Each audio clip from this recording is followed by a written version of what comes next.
Hey everybody, this is Rydo and we are back to another live stream of Hearthstone. It's another Sunday stream, so we will probably not get too many people online, which is alright I suppose, since we just only have to play 50 priest cards and we'll keep this 100 hero damage and trade this out. So we have Druid Rogue victories that we're looking for. The double gold in the expansion is still going on. Tavern Brawl, I believe, is the exact same thing as before. I did have a daily quest to win 5 Tavern Brawls that would have gotten me more gold, but frankly, I wasn't certain I was going to have Tavern Brawl at that point, and I didn't want to do another 5 Tavern Brawls. At a certain point, it has occurred to me that I should just play my other account to get some of these victories if I've run out of things to talk about. And that very well may be the case at this one. On top of that, there is an app I wanted to show off, and it's not here, so where did that go?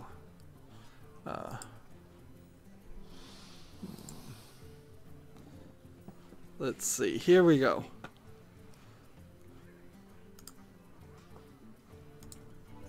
Alright, it's not on top. Why is it not on top? Can we do it from here? No. Well, I'm still trying to learn this new app, and why it's not showing up is kind of a confusion. Yeah, because you can't see that, and I swear that was working before. Let's see if we can change this and see. Capture third-party overlays.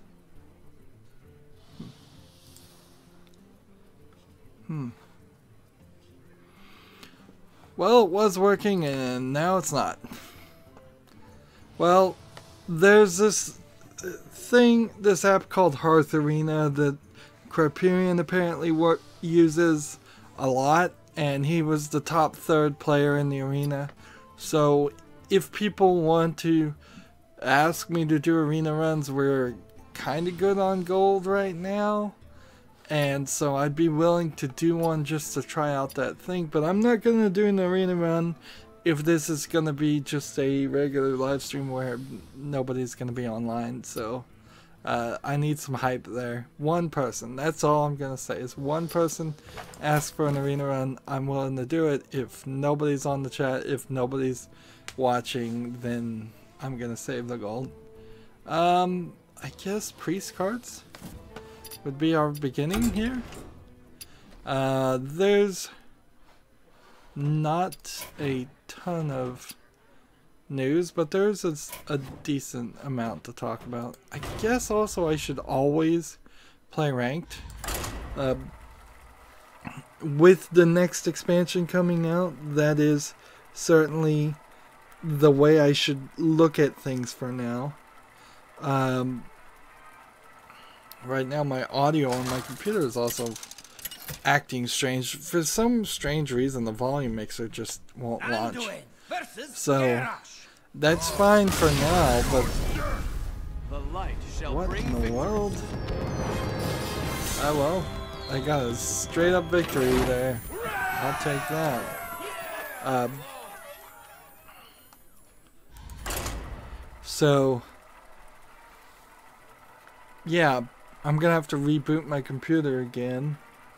I'm trying to also find out, like, I put in my new battery backup. I don't know if I even mentioned I've got a new battery backup. I'm slowly upgrading equipment here and spending way too much. But I put in the new battery backup, which had me, of course, have to turn off my computer.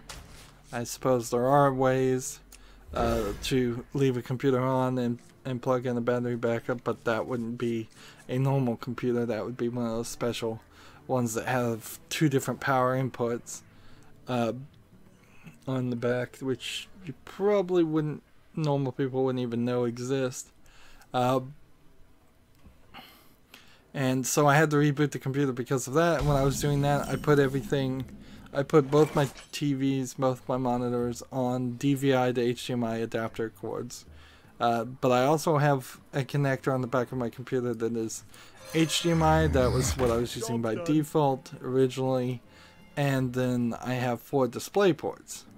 And I'm trying to figure out if there's any actual difference on using the physical connectors, and I bet there might be on some cards and there might be on other cards. There might be reasons why things would work one way and not the other, but I don't know those reasons or how that would all break down. I could have sworn at some point my new TV said that it could do 75 Hertz, and now I cannot find that option there.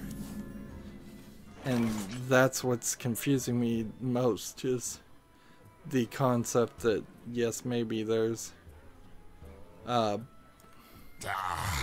this 75 Hertz option that I've just missed. Well, let's not take too much time here sitting around. We can just go through the news. I wouldn't be surprised if this is a 30-45 minute episode and that's it. We're working our way down that path of things being like that, where I'm losing episodes instead of gaining episodes on Hearthstone, which is fine. What isn't so fine is that it's taking me the realistic amount of time to record other games is not what I'm really happy with.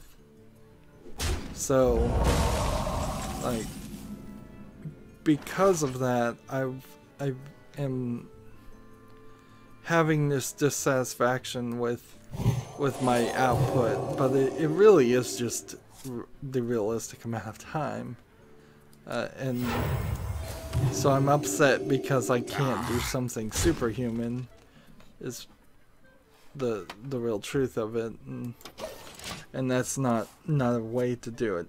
So, like, I'm playing Life is Strange, and I got to the end of episode 3. I had already gotten the twist of episode 3 spoiled for me. I didn't really let on, but I probably subconsciously hinted at it a couple of times.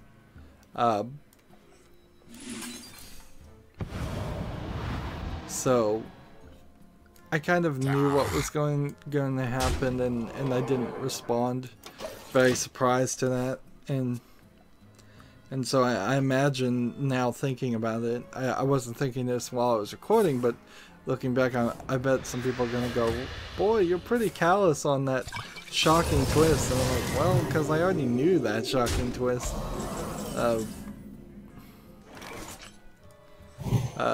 The game itself is fine, but it's hard to connect to it. The lesbian undertones have come out to straight lesbian admissions between at least one of the, well, frankly, one, possibly both of the two 18-year-old girls. There's definitely some I had to use the word jailbait actually in the gameplay at this point, because there's definitely some hovering around that in the story. One of the characters was seemingly sleeping with a drug dealer that was at least a few years older, like a 25-year-old to an 18-year-old. And other things happened without really spoiling things. I guess even that's a spoiler. Everything's a spoiler, and I'm not gonna be that conservative with Life is Strange. It's frankly not that good of a story to protect. But yeah, I'm getting through it. I'm just not very happy with my production of getting through it. I yesterday wanted to finish the entire game, and I only got like 1/3 of my desire done. I did do 6 episodes at 45 minutes. I am rolling back the length of the episodes. And honestly, in rolling back the length of episodes, I am probably just giving myself excuses to take more breaks. In all honesty, if I just went for 3 or 4 hours straight without having any break whatsoever, that probably would be a better system. I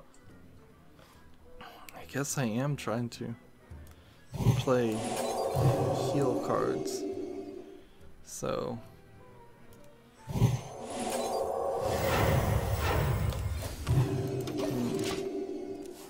so we'll play all the cards.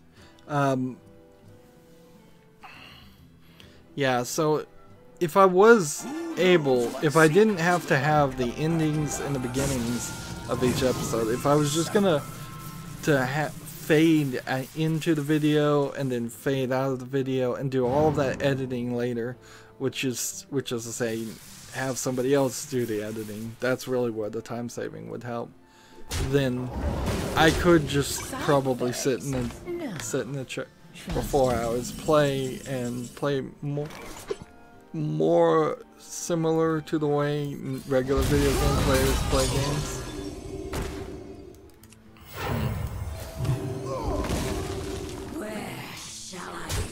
But that's not how it's gonna be. I probably am still gonna continue through the process of making videos 45 minutes longer, trying to buy more time. But maybe not. Maybe I'll cover 2 more games where I've kind of shortchanged them and maybe tried to get 5 or 6 more episodes by making the episodes a little bit shorter, and then realize, nah, let's just go back to hour-long episodes. Where shall I strike? Job's done. That's pretty much all I have to say about Life is Strange. There's a ton of other things wrong with the game. The system to rewind and undo your decisions gets subverted whenever they don't want you to be able to rewind and see different choices. So the gameplay mechanic itself is not well integrated into its own game. How many fingers do you see? There's in a weird way, the rewind time ability is costing me a lot of extra time because I'm just looking at every single option, and I'm glad more games don't have that. Quantum Break had a time manipulation thing, and it probably did it a little bit better, but it still wasn't a good game. Not all who wander are lost. Job's done. Moving on, the Hearthstone Death Knights update is what I'm calling it right now. I'll try to make a video if I can once we see all the cards, but as I've done in the past, I don't want to make a video just saying, hey, there's an announcement of this update that was leaked by their Chinese site. The real announcement came out with that Chinese Hearthstone tournament that they seem to be very big into. I will say this year, at very least, there was more people in the audience when they announced the next expansion and started that tournament. So it's growing, but still by China standards, that room was not packed. Everybody had a seat at a table, and very calmly, very uncluttered. And that's just not what I typically expect for China. If there's one place, like China and India, you just expect it to be cram full of people. Like, shoulder to shoulder cram full of fans.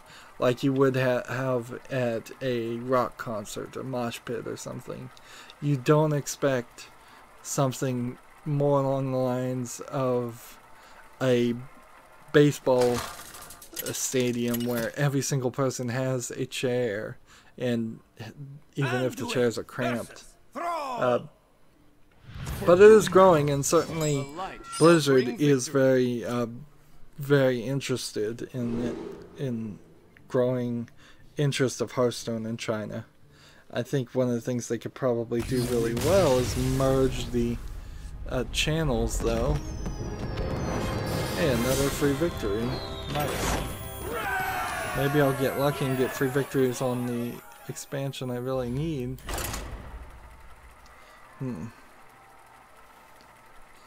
Maybe this is how you get to Legendary in an hour. I pretty much resolved that the person who said that was either just unaware of other people's Hearthstone experiences or my Hearthstone experiences, or just trolling me. Like, just an hour a day and you'll be there in a week, I think is what he said. I did want to try that Hearth Arena deck, but I guess we'll try it in 3 more days, maybe. Ark Survivor Evolved has set a $60 new price, and it plans on leaving early access. A famous person who's a fan of Ark Survival Evolved said that was outrageous, but I don't need to quote that famous person to just quote myself and say that price is outrageous. I officially, I think, went through all my, well, I did go through all my following on Steam, games that were on early access when I first saw them, and I'm following them to see if they ever finish. And I took a decent number of things off following because either I could move them to the wish list, which means it's a game that's out now and I would consider buying it. And the wish list is a much higher, I don't think I've seen this used very often at all. Yeah. Yeah, the wish list is a very higher thing because now it stopped becoming something I'm just following to keep an eye on. It's something I'm thinking about, to something I have to actually consider, is this worth the money? And there's still a lot of games on my wish list that if I had the free time, should go through and just go, look, this game is not really worth the money. Get rid of it. Some of the things on my wish list that I looked at are VR things, and I don't want to get rid of VR things, but I also fear, because I have even one VR app on my wish list, that it assumes I have a VR unit, which I don't, and that's why I get a decent number of like discovery queue suggestions of VR apps. I was just thinking about VR and Valve, because I suppose that was the straw that may have broken all Valve's riders' camel's back. That's a terrible sentence. It was the Aperture Labs VR demo game that Valve made was probably the last content, if you exclude content updates for Team Fortress 2 and Counter-Strike Go and things like that. It's the actual new content that was last made, and I suspect that's what killed them. People figured or thought that they would that would expand into a bigger project, and I bet it came down the wire to all, I think, 5 of the writers that were working at Valve that no, that's not, nobody's really interested in making a bigger project from that So they have nothing to write, and so they have nothing to do. And I think at Valve, if you have nothing to do, you either have to find something to do, or they force you to do customer service, and nobody wants to do customer service, and I can kind of understand that.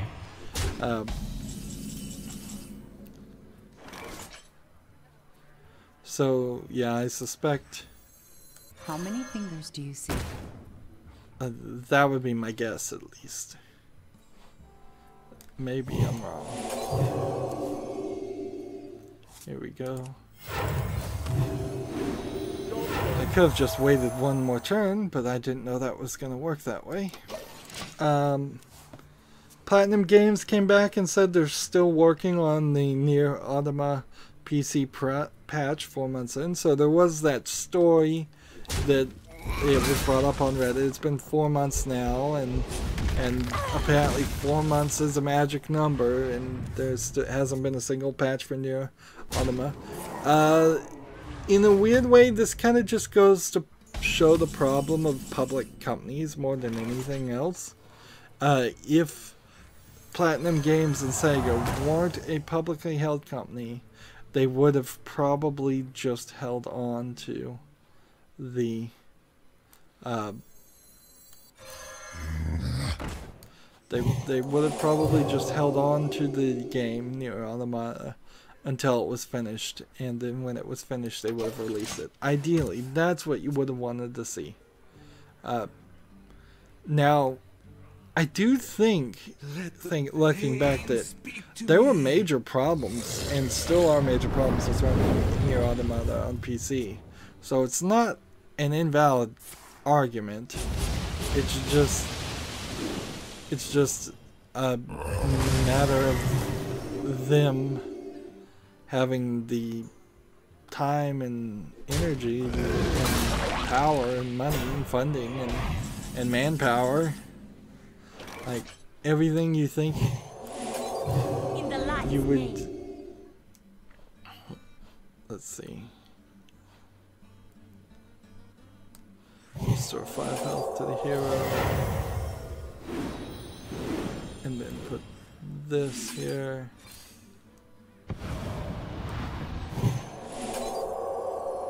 And then put this here.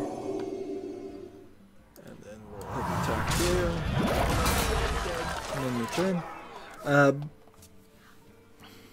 My only argument here, and it's not really a fair argument, is Japanese people, I've seen the way they do things. Well, he may have just killed my guy. He did. The way they do things sometimes is they set themselves up to fail, and then they have an excuse. And that's not unique to Japanese people. That's I've seen a lot of people dishonestly approach scenarios like this. But I wouldn't be surprised if Sega came back and said, PC games don't work. We can't make PC games and be profitable because all the PC gamers are a bunch of crybabies, and they want us to patch the game constantly forever, which isn't valid. I mean, completely invalid argument, but something I could see lots of companies making. Or I could see Platinum Games coming back and saying that. It's like, we tried to put our games on PC, we did our best, and people weren't happy. People were complaining. And they will totally listen to the one complaint versus the millions of dollars they've made and all the people that bought it trying to support it. But as an end consumer, there's really nothing you can do about that. I mean, if somebody's going to mishear a message just because they have set themselves up mentally to mishear the message, you really can't fix it. Like, I cannot in good faith tell people, don't complain about the fact that there isn't a PC patch for Nier Automata, because I think Platinum Games or Sega are going to come back and say PC gamers are a bunch of whiners and we're just never going to put anything else on PC. I think we have to be true to ourselves and say, look, we deserve a patch here. This game is buggy. You should have put out a good product. And we should just brace ourselves for them to come back and say, well, too bad. This is why you can't have nice things. That is a really nasty end to this. That could have been something great. And so hopefully that's not what happens. But I wouldn't be surprised if it was. And there's really nothing we can say more, and we'll just sit. Time will tell what happens. And one would hope when that patch comes out, it's perfect. Otherwise, we're going to have other issues. Just more people rightfully complaining. Here's an interesting story. There's this singer called Dion DiMucci, who is the singer of the song The Wanderer, which was in the Fallout 4 live action commercials that when Fallout 4 first came out. And as the singer, he seems to oddly own the rights to the song in a weird way, which is very odd for the music industry. But he is decided to sue ZeniMax for breach of contract because he claims that in the contract he had right of refusal and a right to bargain for licensing fee, and he claims ZeniMax didn't listen or follow either one of those rights when making those live action Fallout commercials. Furthermore, the reason he's saying in his legal briefings that he's suing them is because the commercials are, quote, repugnant and morally indefensible and portray homicide in an appalling way. There were, like, the quote there, I messed up. The quote ended at repugnant and morally indefensible, and then the quote ends, and then the way it was written is portray homicide in a, quote, appalling way. Now, I looked at the commercial that he's talking about. Now, I could see that somebody might be slightly upset if they have no idea what Fallout is, but there's really nothing repugnant in those commercials. I mean, they're made for TV commercials. You see a couple of super mutants. Yeah, I don't even know if you see shooting. You see a lot of fallout and destruction on the sides of every scene, of course, because that's what Fallout is. You see the main character, the main male version of the character, get into a armor suit, and you see him walking around with a gun but not really shooting it. There's nothing horrible there.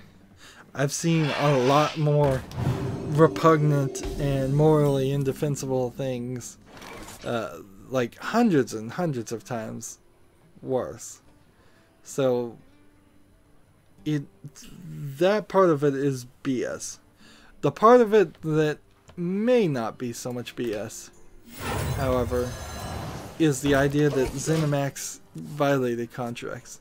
ZeniMax, owners of Bethesda, very, very legal, very, very litigious, very interested in bullying and doing cease and desists and stopping people for all kinds of things. Like, because of that, their attitude, you kind of want to see, you want to see them fail. You want to see this lawsuit succeed.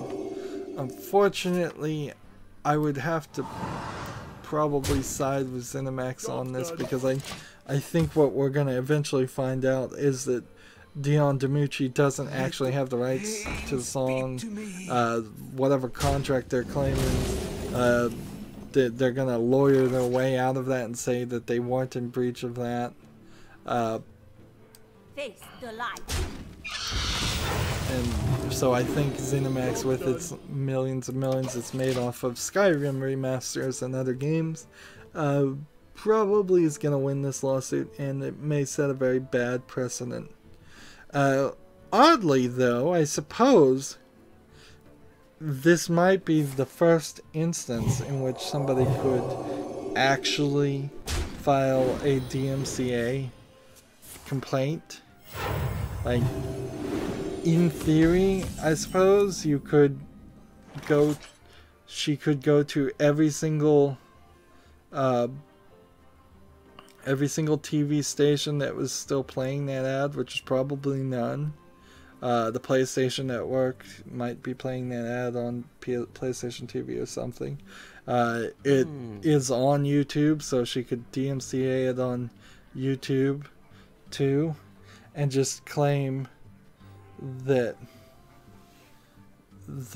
she maybe you could say she has copyrights to it, because if they're in violation of the contract, then her rights are being violated. That would be an interesting twist on this side. But oddly, it's not what they're doing, because real people aren't going to use YouTube's DMCA-like system or the actual DMCA system to sue people or get things taken down. And it's not like ZeniMax is actually making any money from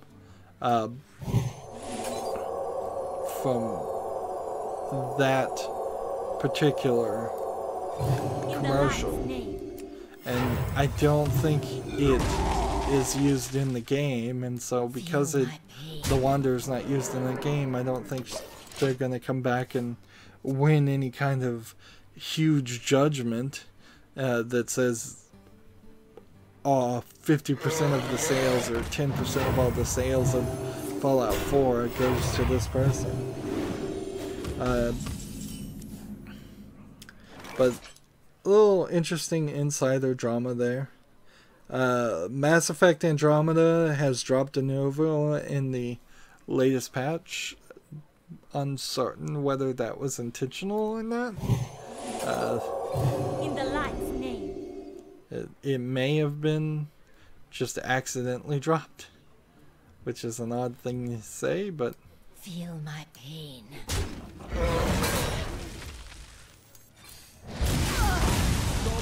oh darn it. Oops. That deserves some fireworks. So, like, it probably is dropped, I would say. Just my personal opinion. I don't think we're going to get another patch and de novo is going to come back.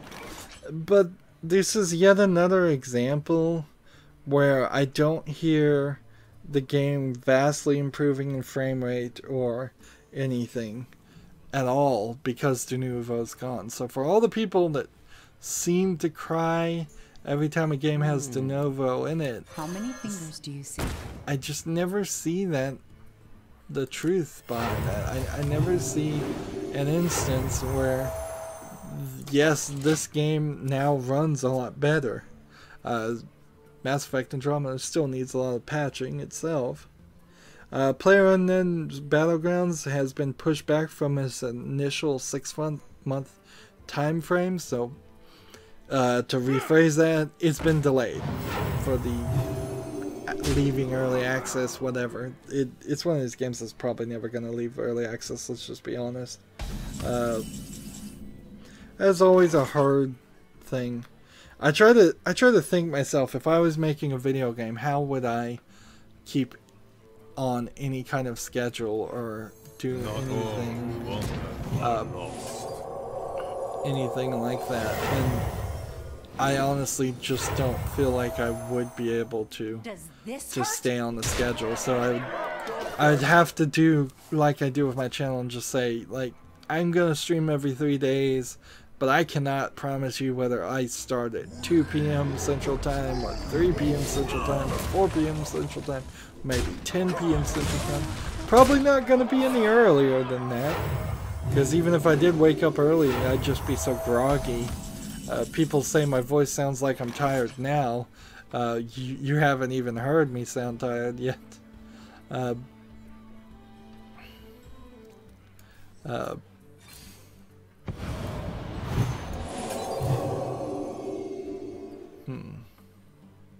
Does this hurt? Job's done.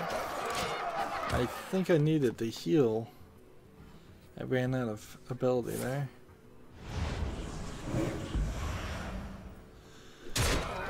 Well, I'm about to lose. Alright, In the light's name. this, and then this. Job's done. Yeah, that killed me. I should have played this instead. I watched season 1 of Castlevania, which it's not really a season. I tried to watch it from the perspective of, is Castlevania the sort of anime? I don't know if it really is an anime on Netflix. It felt like it was trying to play some of those tropes, but it didn't inherently feel like it was coming from a Japanese creator for a Japanese market, which is what I would call anime. Anduin versus Uther. So I will fight with honor. the light shall bring 4 episodes are really short, and I was trying to watch it and see is this better as a story than it is as a game. Honestly, I don't think it is. It is probably the best graphics you would have seen for a Castlevania game. I've been watching a lot of the games done quick, summer games done quick, speedruns, and there's a lot of the older Castlevanias shown off there, and those are just 2D, and they have their style and they look cool enough, but I would say they're not anywhere as good as what Netflix was doing on the graphics. But as far as the story, there never really was a story in Castlevania, so they're kind of handicapped with that at the beginning before you even start. Face the light. So yeah, I really don't like the release part too. The first 4 episodes are really just a 2-hour intro movie, and there's some elements there, well, the first part in particular is more built around the idea of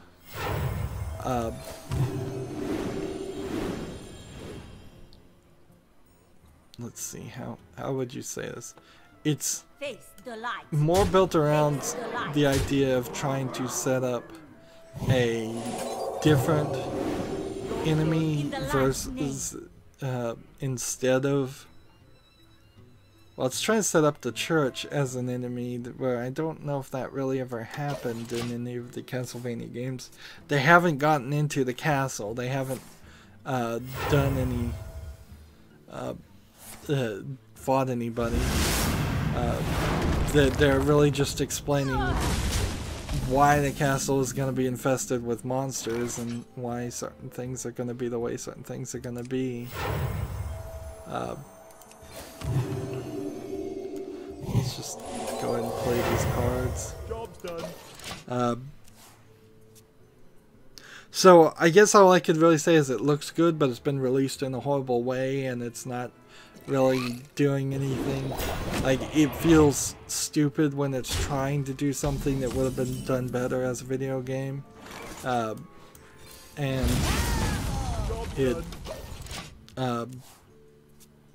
it doesn't really do anything different with the story. It's trying to introduce Trevor Belmont and Alucard, Dracula's son. His name is Dracula spelled backwards. I don't know how to pronounce it right now. And then a third, basically witch, but not a witch, spell caster character that I assume in some Castlevania you played as that character, or had at least the opportunity to play as a character like that. And then so that makes a trio of 3 people that are that get together by the end of the 4th episode. And frankly, one of the episodes is almost a complete waste. They're trying to characterize Belmont and they don't really do it. Reporting for duty. Well, they don't do it very well. So I imagine with episode 5 they're going to enter the castle, but how long can you be in the castle? And at a certain point, I think in Castlevania there's a time rewinding event that happens, or can happen, or will it happen. And I bet when that comes about, we're gonna find out that that they'll spend all of season 1 getting to almost the point of defeating Dracula, and then time will get rewound if the show is going well, and they're go for a second season, have to start all over again. And it almost feels like something you would rather see as a game show at that point, if every season is going to be the same thing. The only other thing you could do with Castlevania is go the first season, do the expected, and then be done with the expected and get rid of Dracula, actually just kill him and as a character off, and then the next season is there will be a bigger bad out there to take care of, which that might work, but I don't have a lot of hope for it. Netflix did have this other show that I didn't watch, but it was called Sense8, and it got canceled, and then the fans of it successfully petitioned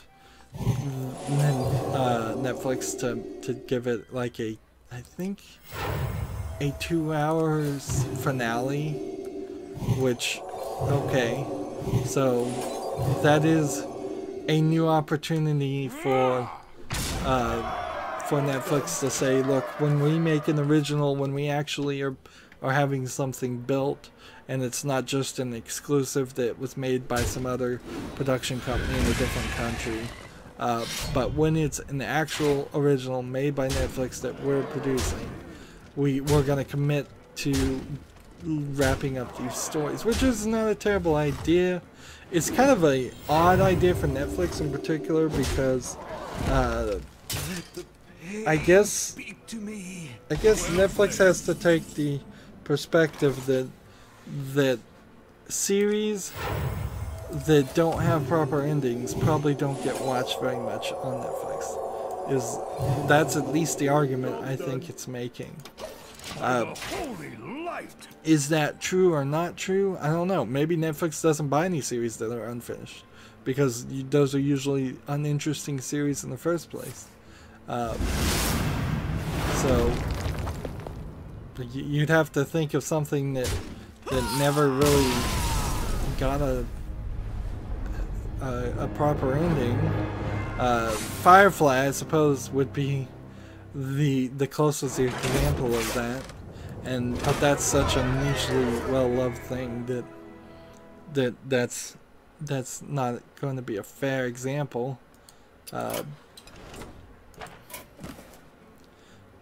But I certainly understand and know the feeling of, we need a druid or a rogue here. I know the feeling of not being happy when series don't end, and certainly that stops me from watching a lot of things. Like, that is my entire hate of the Sci-Fi Channel, is the fact that things just aren't given a proper ending at all. In a weird way, the 12 Monkeys series, which is the one show I have been watching on Sci-Fi in the past decade, even that Sci-Fi is kind of throwing out there as like they threw out the most recent season My fury. over the course of a weekend and then aren't re-airing any of the episodes, so they just didn't have time slots for it at all. Apparently they didn't care about it, but they said they were going to give it another season, so I hope it gets a wrap up. There is that DVD and box set sales, but how many people really are buying DVDs and box sets? Like, maybe it's a lot, maybe it still makes some money for people, I don't know, but there does seem to be in the industry a desire to have complete TV series, and so I bet Castlevania, to get back to video games, will have a complete TV series. I bet we'll find some other ones also have that. Let's move on though. The Switch is getting Thimbleweed Park, the point-and-click adventure. That's going to be an easy port, assuming anything is easy to port to the Switch. Let's see, how do I want to do this now? This is a good question. We've just hit the 45-minute mark, and I have about half of the things to talk about, and I think we probably should make a second episode, so I'm gonna keep going forward here and at a normal pace, try to maintain a normal pace here, and how can we do this? 2 damage here. Or 4 damage here. Let's do this. This. This. Justice is mine. Crypt of the Necrodancer, the amplified expansion, is coming out. I saw GameStone Quick play that a little bit. A lot of the games done quick, I just kind of skip to the end and just like, I want to see the end of a game.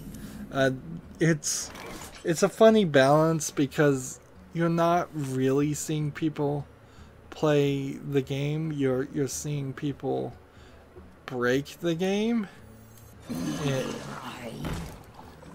and so they skip large sections, and you're not seeing that. Like, I watched Zelda Breath of the Wild and saw very little of what that game actually is, but more than I had seen probably before, because I'm not going to spend the hundreds of hours it probably would take to watch a full long play of it.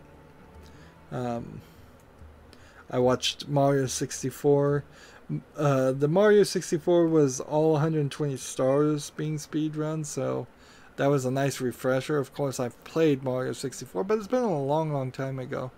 What's interesting about Mario 64 in particular, though, is that game is completely unfinished and broken, and yet they managed to make it become really popular. If you take a step back and think about it, Super Mario 64 was at some point going to be a full open world game, much closer to something, say, the lines of Mario Splash. Isn't that the name of it? Mario Sunshine. Yeah, where there's a lot less transitions and a lot less narrow instances of games, and at some point in the designer's mind, though, I'm pretty sure that was going to be a completely open world game. There were going to be no paintings, no going to different realities at different times, no needing to leave a painting and go back into the painting to get a different star. That system is actually incredibly annoying, but we overlooked it because there was nothing else like it at the time. But I was thinking to myself, like, if you were gonna make a remake if you were ever going to go back to Princess Peach's palace, which I suppose you probably aren't ever. It's probably never going to happen for Nintendo. But if you were going to do something like that, that game would not sell well. It just wouldn't work. A little cut. Let's see. Really don't have a reason to use that right now, so I'm gonna hold on to it. So yeah, I watched Mario 64. I watched Diablo 2. Interesting there as far as the speed run. It's been a long time since I'd seen Diablo 2. I'm not sure I ever did the expansion of Diablo 2. I think I may have played all the way to the main story of Diablo 2.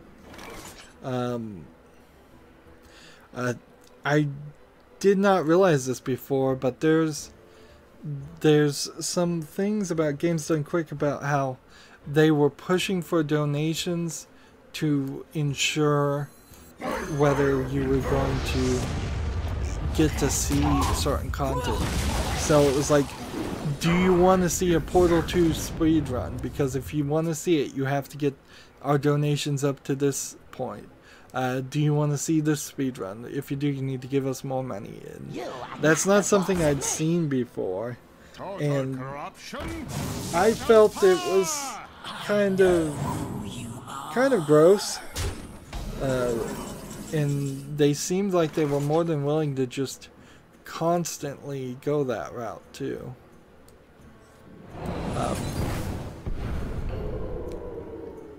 Let's see, we'll go ahead and do this. And then we'll do this. And we'll do this. Just play all those cards. And there's a lot of talk in a lot of the speedruns, which I think is probably a good thing, but also it's kind of a bad thing, because the shout out for donations thing gets beaten down because of that. And I think what they're going to have to do is they're going to have to just update their Chiron and put donations on the screen. Or have the announcer reading out donations in the background while the guy is talking, and just have like 2 separate audio playbacks going on at the same time, because there's just it's just not working well. A lot of the speedrunners don't ever call for donations. A lot of times when they do call for donations, the announcer that's supposed to read the donations is either distracted running the audio board. I know they're all volunteers. I think that's probably partially the problem, is that they need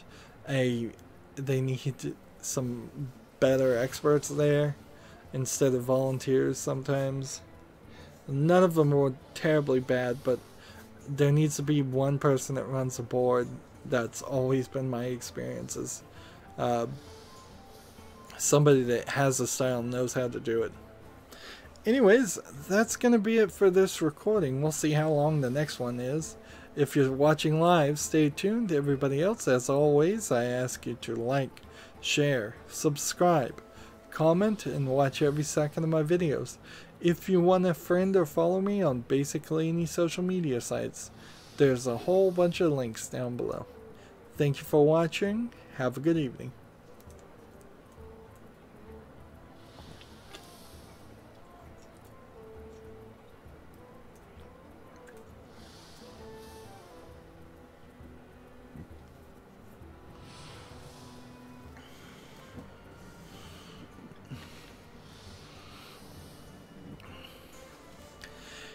Hey everybody, this is Rydo, and we are back to another live stream of Hearthstone. If you're watching this live, you may notice that I'm not particularly running ads anymore. I think it's not worth it, frankly.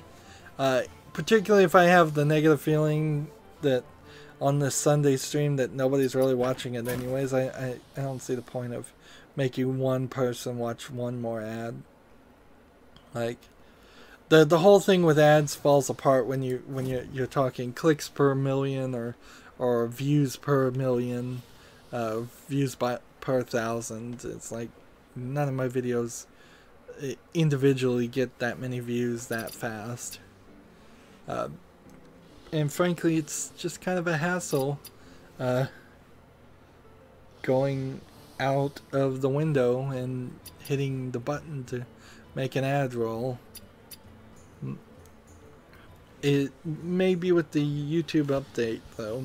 Maybe they'll make streaming so it just automatically happens every certain number of time. And I'd try to be fair and say maybe every 30 minutes or 45 minutes just have one ad. Like that doesn't seem beyond what I was asking before. Let's see if we can get a victory with the druid. There's only one more victory we need and then we're done. I was talking last time as we wrapped up the recording about games done quick.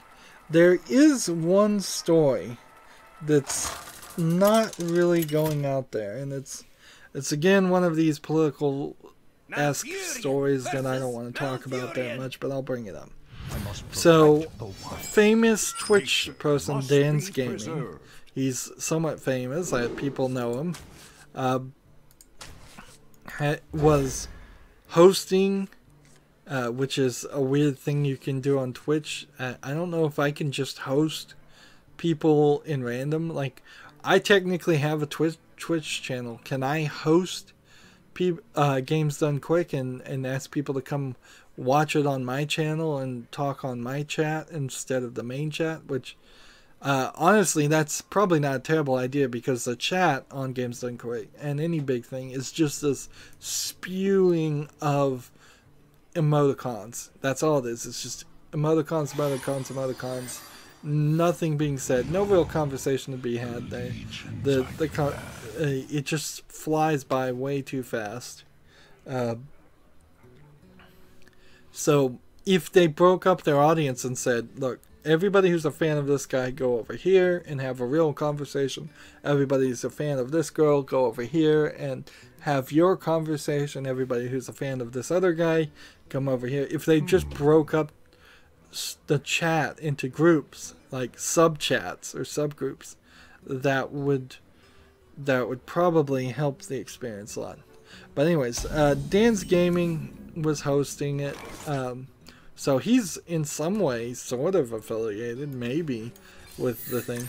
But he had this emoticon that was, as far as I can tell, created before the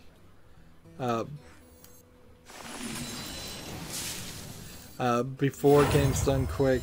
It seemed to be an internal joke of an emoticon of the main guy, Dan, in a dress. So he's got this mustache and goatee, I think, and then a large bosoms and a fat belly in a dress.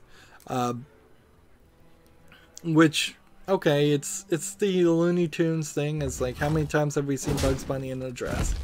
If you've seen the old Looney Tunes, it's a dumb joke.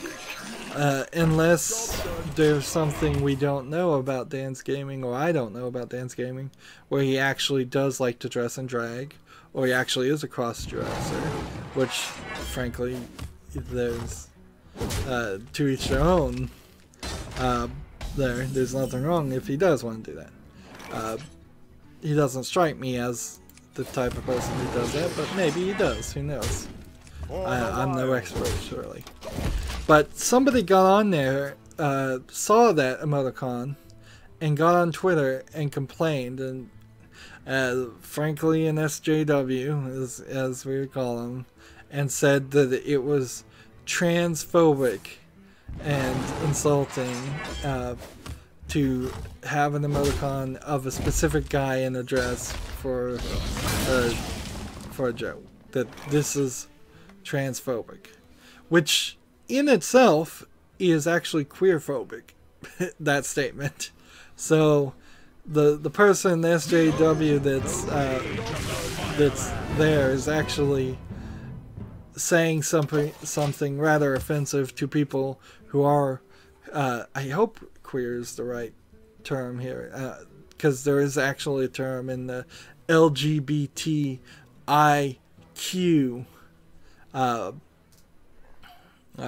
LGBTQT. Yeah, so it's lesbian, gay, bisexual, queer, transgendered, intersexual, and questioning, or something like that. Like they just keep adding letters to it, and the problem there is it's this community that they're trying to play to group together of sometimes disparate people that are different and have different opinions, and in a weird way, the more of a minority you are in that group, it somehow inversely gets you more power in that group, because then you're commanding the people that are like just gay and lesbians, which are also gay, but male, female, and all other potential homosexuals. You're commanding that very large group to then fight for the rights, or you're asking them, maybe not commanding them is the wrong term, but you're asking them to fight for issues that they personally may not think are an issue, but they feel obliged to still fight for a much smaller group, for instance, transgendered people, which is actually, when you compare homosexual numbers versus transgender numbers, it's night and day. It's like transgender was 0.03% of the population. Homosexuals, like, I don't know. I don't want to say 40% of the population, but it's probably closer, somewhere between 20 and 40, I would say. Which that's a big difference. There. And so, yeah, you very much have this issue where the group of people that do like to dress in drag, because there most definitely are people that dress in drag and have big mustaches and wear a dress and have giant boobs. We've seen drag queens out there. That's what I think you call a queer person, is when they like to dress in clothes that are specifically gendered for the other gender. And so this is all a big argument that really shouldn't be happening or have anything to do with games done quick.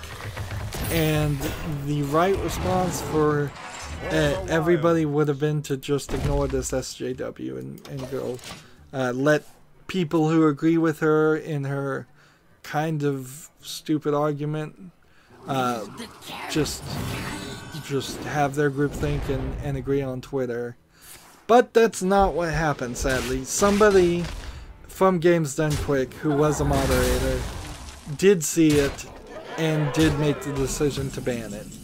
And it irritated a lot of people who probably were fans of Dan's gaming, and frankly just people who are fans of logical sense.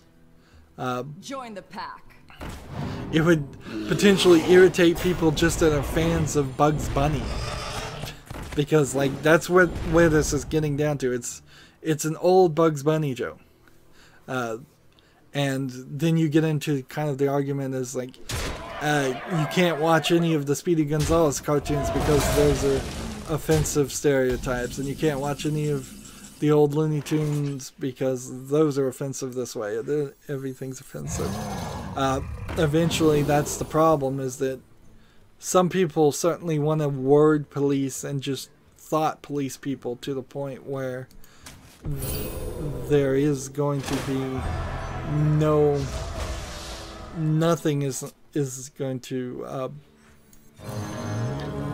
be acceptable, because everything is going to be offended, and people don't want that in their life. They don't want to live walking on eggshells because they can't make a joke, or they can't see or enjoy something anymore because it offends some tiny person.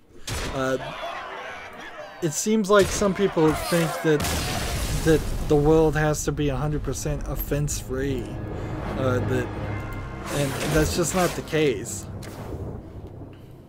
Like, you can't do anything without offending somebody, and people just need to get over themselves, get over it. It's a stupid emoji of a guy in a dress. It should have never been banned. It should have never been touched. It is so easy for corporations to just ignore things. Just block the comment if it's tweeted to them. Just say we'll investigate it. We'll look into it. Just never respond. Never do anything. They don't need to take these actions, and they think they're going to get brownie points by taking the actions, and they do get brownie points for 50% of the population, but you then lose the equivalent amount of points for the other rest of the population. Moving on, though, that's the bit of nastiness. A lot of talk about how Games Done Quick has gotten too big for its britches. It's gotten too corporate. Probably true, yeah. For something that really is just a bunch of speedrunners and kids, you might say, the desire to make a ton of money is probably growing and causing it to eventually implode under itself, and it'll just be like this corporate interest, corporate sponsorship thing, I bet, in a few years.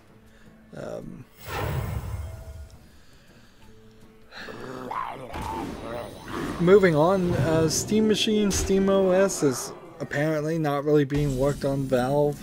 I could have probably guessed that, but there was an article looking back, and they asked some of the people who built Steam machines for sale what happened, and they said, well, we were really interested in it, and we tried, and then Gabe Newell pretty much stopped answering our phone calls. I think they probably failed horribly, Valve did, with the SteamOS idea from the get-go, because it needed to be a tiny project, like less known about than even like Android when it was first released, because it needs probably a lot of work, a lot of clearing out. Like, we're at Android 7.0 on the phone, if you can get an update to 7.0, and just now it's starting to feel like a fully fleshed out operating system, whereas before it was missing some features and struggling to compete in some ways, or just doing some weird things. And the funny thing is that there is a project that's very unknown that Google's working on to completely kind of reboot Android so it doesn't even work on Java code or Java language. So they're trying to take all of that out and start over from scratch again, and that's probably a good thing. I would love to see if Microsoft what they would do if they started making a new operating system competing with Windows that they were going to use to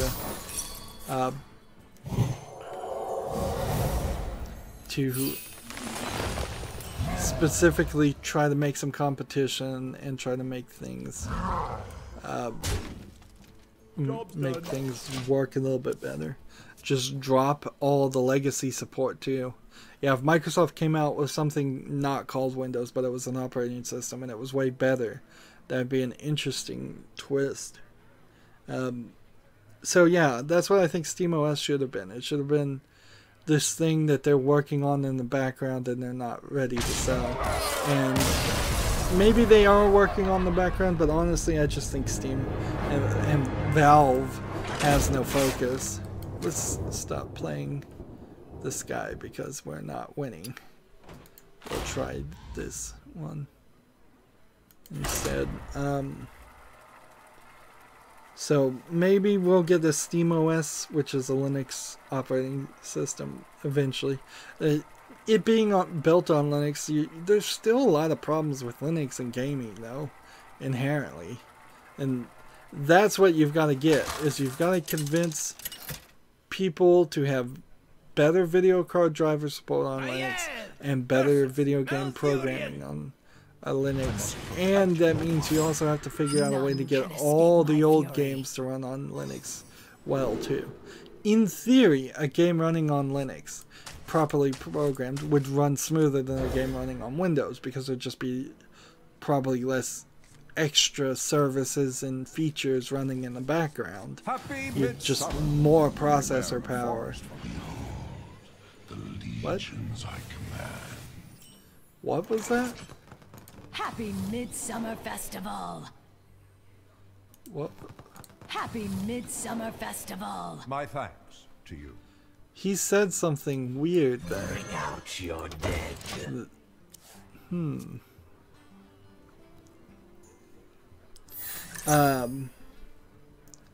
ESPN has reported that Blizzard has 6 Overwatch League teams lined up. So Blizzard is really going to try to have this like professional league on, I guess, on ESPN. That'll be interesting, certainly, I guess. The master YouTube Gaming, oddly, is adding this thing called sponsorships, which is not the right term, frankly. But it's basically paid subscribers like Twitch, and they're working on making custom chat emojis per channel. Right now, they're gonna think about doing maybe some different things later. ash to ash. What does this one do? Random friendly minion +1/+1. Oh, goody. So yeah, YouTube Gaming specifically is trying to compete with Twitch instead of YouTube themselves competing with Twitch, and that'll be weird if that creates a break or proves that there already is a break of. The master hungers. What does this one do? Melt away. Split this. And this. Job's done. If the chat on YouTube Gaming is not the same as the chat on YouTube, I am not seeing the YouTube Gaming chat. The jungle. That's just the case of it. I had always looked at YouTube Gaming, and they had always kind of sold it as it's just a front end, a different overlay of YouTube, and you didn't really need to go there. It was just kind of for the end user if they wanted something different. But I'm starting to wonder if they're going to get away from that and change it to being its own separate thing, and I have no idea how I would handle that at all. Frankly, I don't really like YouTube Gaming, and it hasn't really helped my channel any. One would have helped, it would have. However, going over to Twitch is still not really an option either, so we just struggle on. Kind of some good news here, considering how there was the article and how I got into the rant. Every time I talk about China taking over more of the market of the video game industry, I get into the same rant because it is a big issue I think to consider. But a Chinese studio called Oasis Games is actually going to release in August for the PS4 a 2.5D Unreal Engine action platformer called Hidden Dragon Legend. Now the name, it's got some the name is kind of on the nose, I will say, but beyond that, it's not too bad. Like, I saw a trailer of this game. Hidden Dragon Legend looks like a interesting game. It's not some cheap Chinese MMO that's stealing a bunch of copyrighted things. It doesn't look like that. It looks like an actual effort to make something that people outside of China might actually be willing to meet Chinese players with halfway and play. And I want to see more of that. If China is going to be a big player in the video game market, they've got to meet us halfway. They've got to play something or have something that is interesting to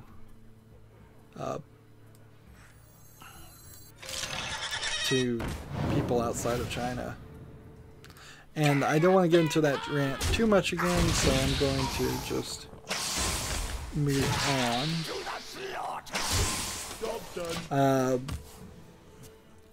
Bard's Tale 4 is apparently in development, which is interesting because this is part of a trend I'm starting to notice of really, really old games coming back in the form of either remakes or continuations. I doubt very many people will actually want to play Bard's Tale 4, but interesting that it's coming out there. PlayerUnknown's Battleground was data mined, and they found armor, poison apples, and leather dusters.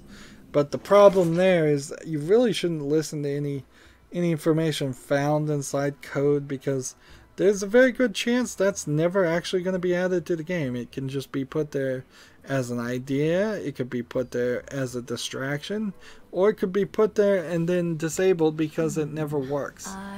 And if it never works, then there's really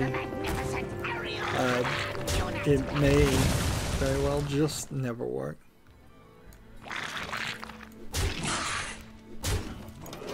Activision is going to be at Comic-Con. I find that odd.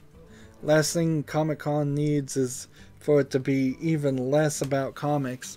It's already about movie announcements and such, so that sucks. Yeah, I don't think Activision's going to get much of an audience there. Almost certainly, I guess maybe Activision is publishing the Sony Spider-Man game. Maybe that would make sense. Can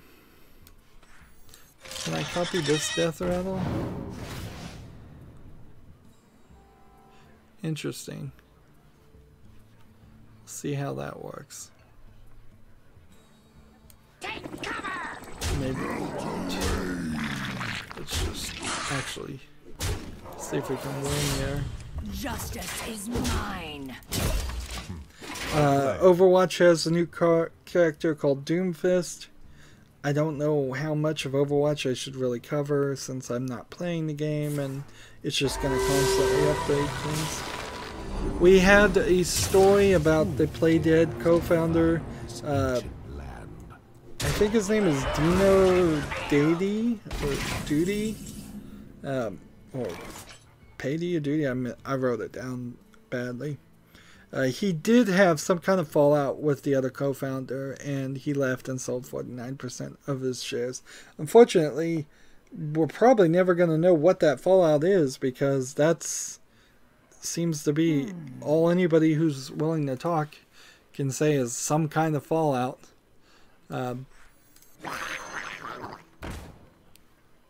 Which, okay, fair enough. Let's kill this. And this would be 7 damage and 8.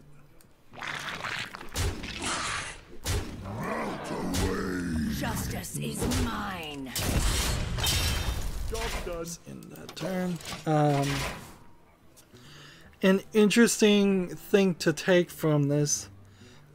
So Nintendo last week, we're having a lot of stories that are just kind of continuations of previous stories here. But Nintendo last week casually dismissed ever going to PC. And like I've said several times, I repeat myself a lot, Japanese companies only really care about Japanese sales, and they don't care about outside of their own country.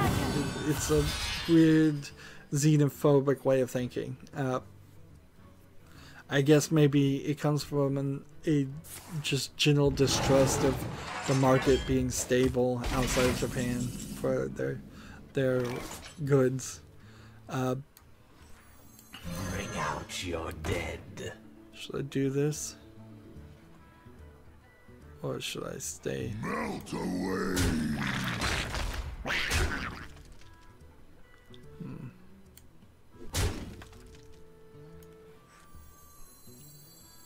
None may challenge. Justice is mine. So, sorry, I got quiet there as I'm trying to really win here. Most 8 out of the 10 top selling games in Japan right now are on Nintendo consoles, whether the Switch or the 3DS. The only 2 games that weren't on Nintendo consoles, top selling games, were Biohazard 7, Resident Evil 7 in the West, and Nier Automata, which were both on PlayStation 4. So while we may be seeing Japanese companies tipping their toe into PC games, it's not really happening to the level, or it's not to that point yet, at least, that we're seeing all of the Japanese people who really don't have room or money to own computers are somehow buying and having PCs. But at least they're trying. At least we're seeing games come to PC.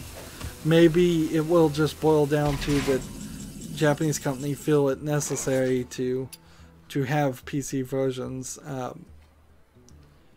on the PC just for Western players. Let's see. I have to do this. No, I have to do this. I have to hit here. And that didn't work. That. And then I can do this. And then, yeah, I've lost. Let's just end the turn. Well played. Paradox Interactive was in the news because they raised their prices and then people got mad and then they undid the raise of the prices.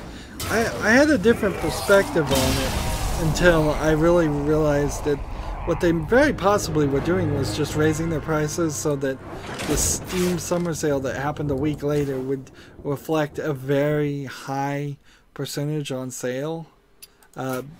That is something we've seen nefarious companies do, is raise the game up to its maximum $60 that it was sold for originally 10 years ago, and then when the Steam summer sale goes down, take it back down to the $10 it's been on sale for in the past year, and that way it will show that there's this 90%, 80% discount, which frankly I fall for. I totally fall for that when I look at summer sales, is I look for the 90%, 81% discounts and say, well, that game is really discounted and you're not really going to get anything better than 90%. unless it's a glitch or something. So yeah, it's a tactic that sadly works, at least on me.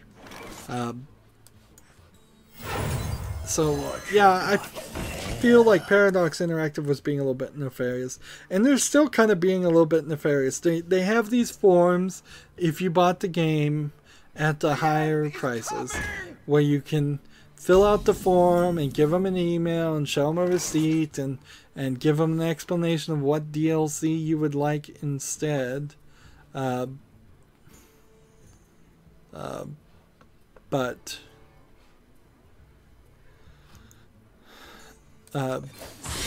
there's certainly not.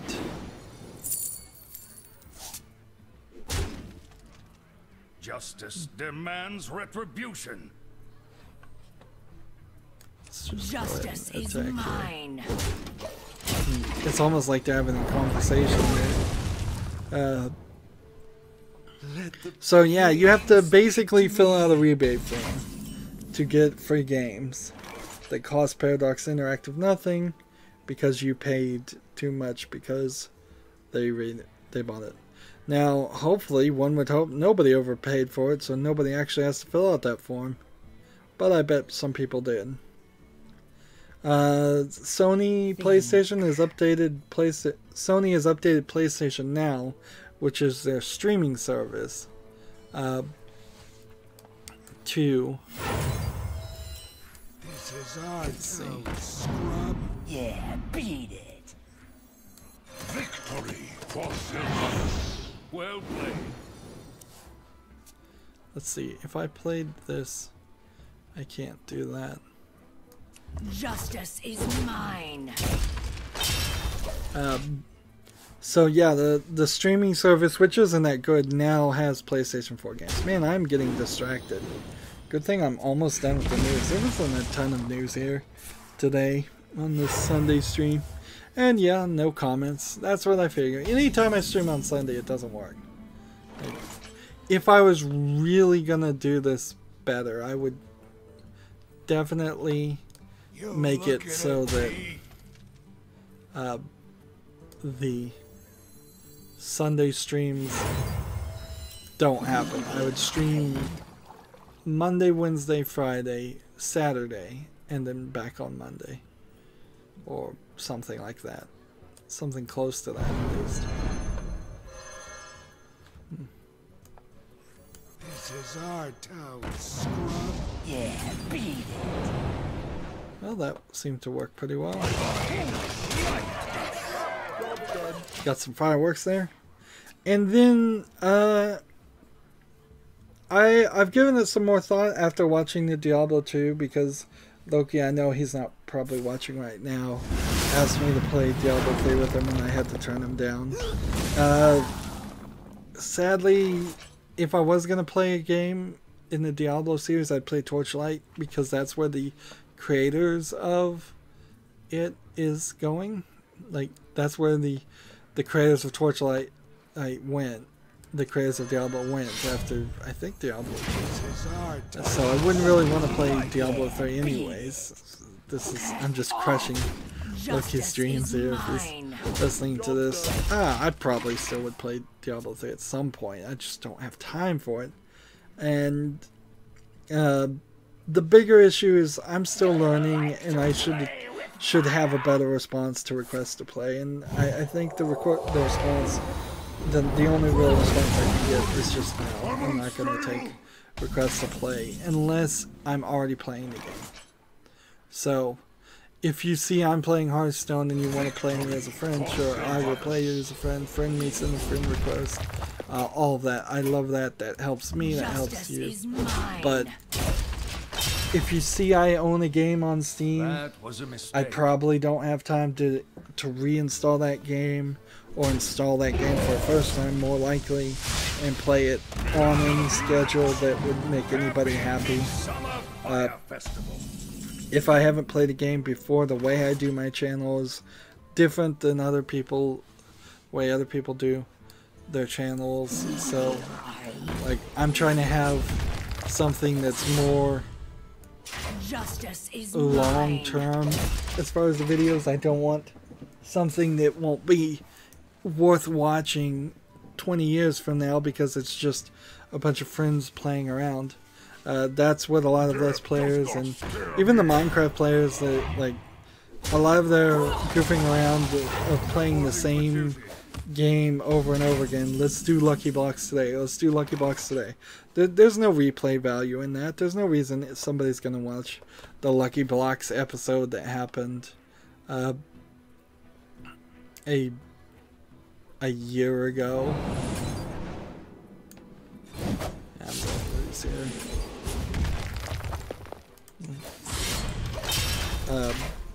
Whereas when I cover a game, I want that to be a full playlist. I want it to still make sense to watch me play the Talos Principle. That's a bad example because I need to replay that. The graphics were really bad. Life is Strange is having some graphical issues too, but I don't think that's really the fault of my computer. I think it's just their engine. But The Witcher 3 is a better example. Yeah. When people go look up The Witcher 3, I want them to be suggested my playthrough of The Witcher 3 because it's better and more helpful to watch than somebody else's run of The Witcher 3 where they're just goofing around and not talking and not adding any commentary or anything of use to the game. And so that desire, that goal, compared to individual fans' desire to play with me, kind of conflicts. Like, my channel's not here to make me friends, it's here to make me fans. It is an odd way to say it. It's like followers, people that want to watch and enjoy it, and I want them to be happy, certainly, but I also can't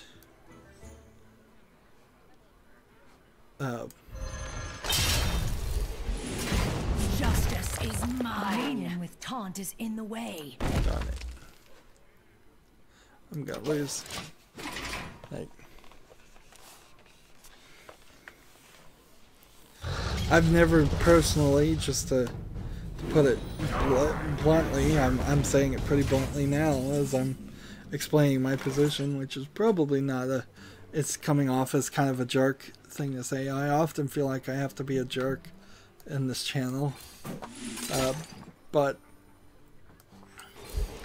I've never really had any success or real desire to have a lot of people play with me online as a group of friends. I wasn't the World of Warcraft style player where there was a whole clan or anything like that. I've been very much a solo player, and I'm still pretty much a solo player, even when I'm playing multiplayer games.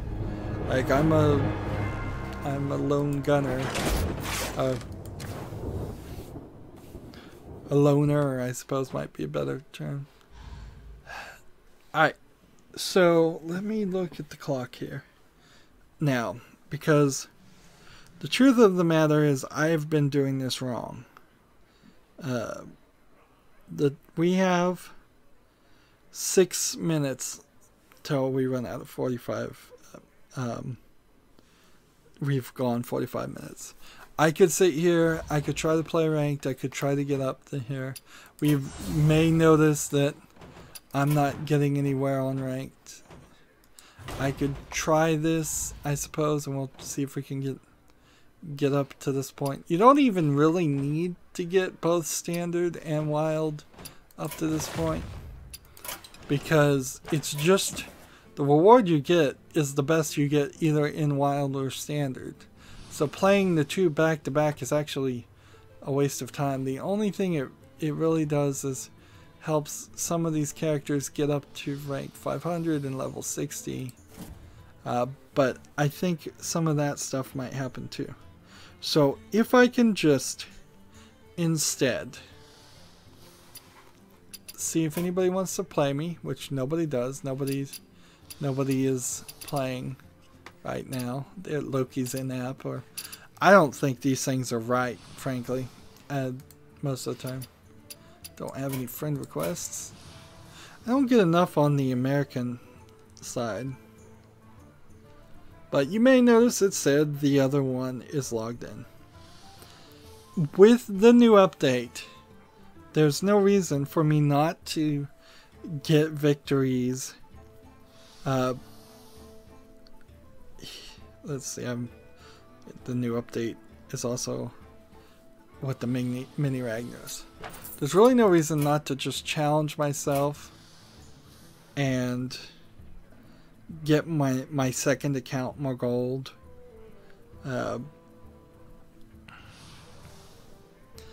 Even though my secondary account has like 26.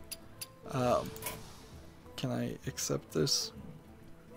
Yeah, I have 26 card packs right now on my secondary account. And that is ridiculous. So I'm just gonna play myself as a warrior. I'll take the warrior, select here, and all I need is a victory, which means all I need is this secondary account to get below 10 and then concede, which would be the easiest way to do this. But since I am getting double gold right now, why not play this a little bit and see how far we can go.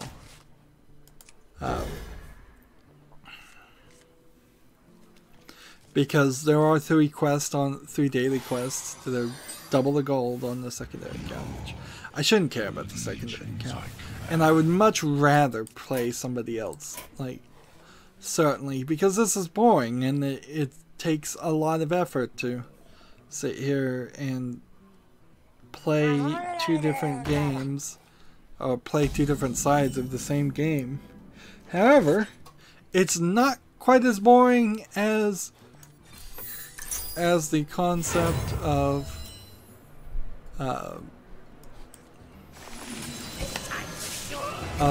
trying to play other people and losing over and over again. You can see with the Hearthstone deck tracker app is we have a 32% win ratio on this deck. Let's see.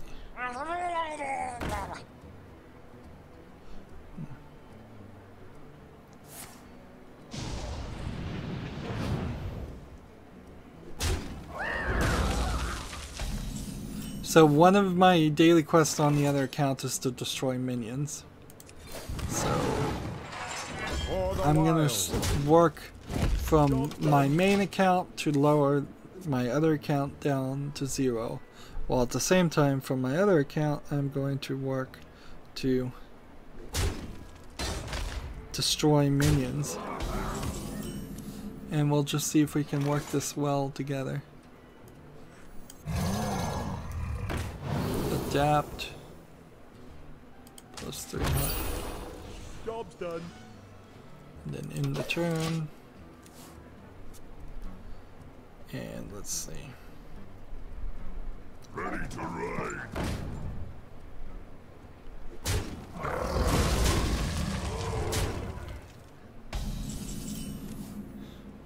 In a funny way, I think I'm gonna lose here. I'm gonna lose to myself. Join the pack. Job's done.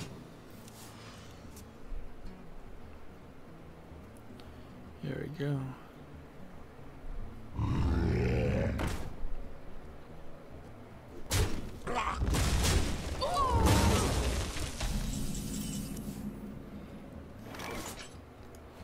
I need to get this guy down to 10. I need to get my other character down to 10, which means I probably need to stop damaging my own guy so much.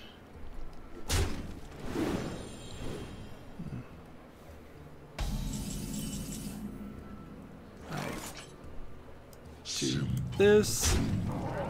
Draw 2 mana crystals. Gain 2 mana crystals. Do this. For the wild. This. Gain the turn.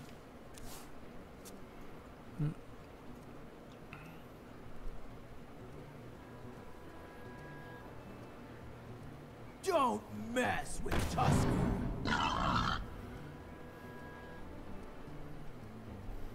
What you want? Trying to make a decision here.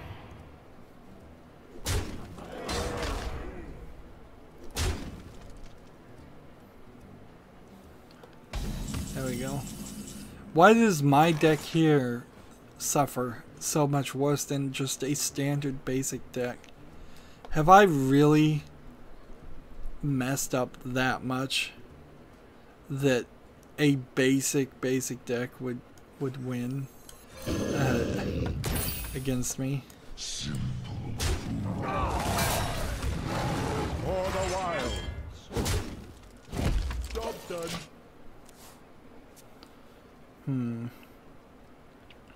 Well, the timer just went off, and that's what I figured. It's just a ton of... Let's get this guy down to bare minimum health. What you looking at? So I want to get the druid down to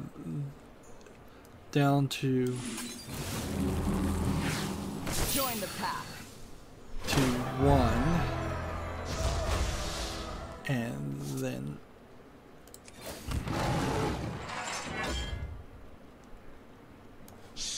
do this and this and this, and so we want to get both sides down to 1 and then win with the druid.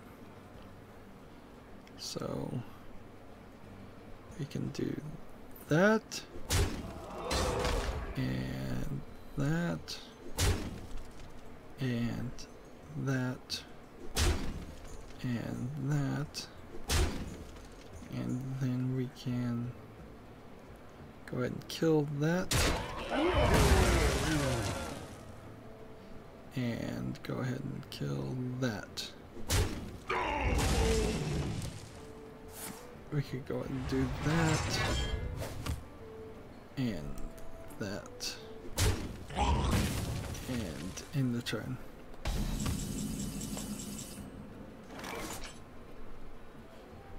Is this a beast?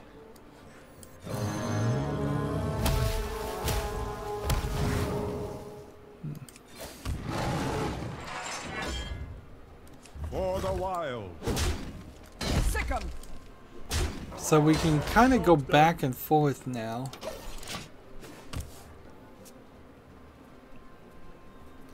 But let's not get too crazy here. That, and then this, and this.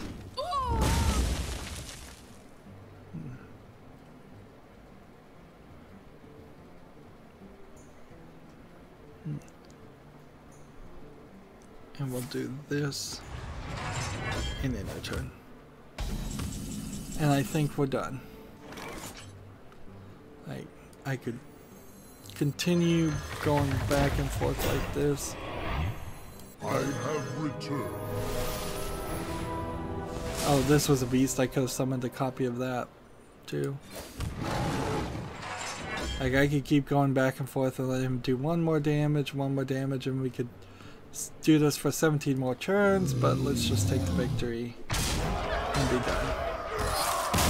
And hopefully, if I haven't screwed that up, that will mean I've got my victory on my main account.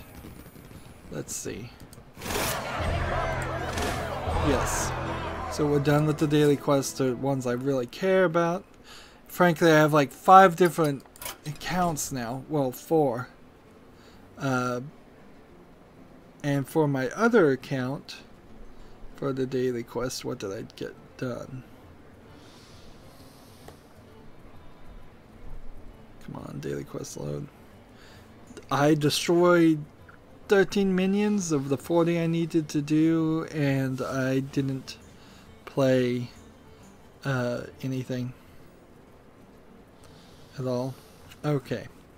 So yeah, if you have a secondary account, it might be right now would be a great time to play that secondary account and get that gold and do all that. Why would you have a secondary account on a cell phone? Well, because there's nobody else. There's nobody else online a lot of times, and inherently that's kind of the problem with Hearthstone, isn't it? Like, you've just seen me spend 6 minutes playing myself just to get the daily quest done, which is better than probably the 20 plus minutes I spent before that trying to get a single victory playing against people. Money wise, we're doing good. I am ready to do an arena as soon as somebody wants to see an arena. I'm kind of itching for it, so maybe in the next 3 days. That's it for the stream. As always, I ask you to like, share, subscribe, comment, and watch every second of my videos. If you want a friend or follow me on basically any social media sites, there's a whole bunch of links down below. Thank you for watching. Have a good evening.